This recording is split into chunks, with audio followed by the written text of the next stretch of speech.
আজকে আমি রান্না করব কাচকির গুঁড়ো। এখানে দিয়ে দিলাম পেঁয়াজ আর মরিচ,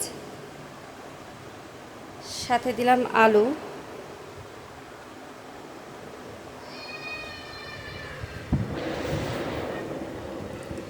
কিছু বাটা মশলা সামান্য, দিব স্বাদ মতো লবণ, হলুদের গুঁড়ো, ধনিয়ার গুঁড়ো, মরিচের গুঁড়ো,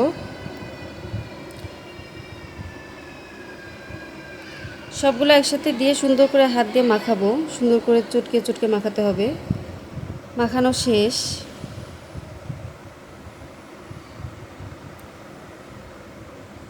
এখন আমি এখানে দিয়ে দিব তেল।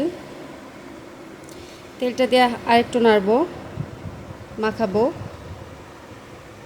তারপর এখানে দিয়ে দিব টমেটো,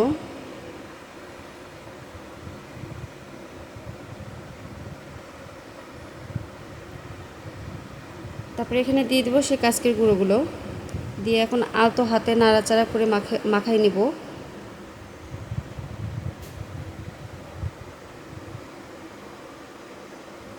মাখানো হয়ে গেছে। এখন আমি এখানে দিয়ে দিব পানি।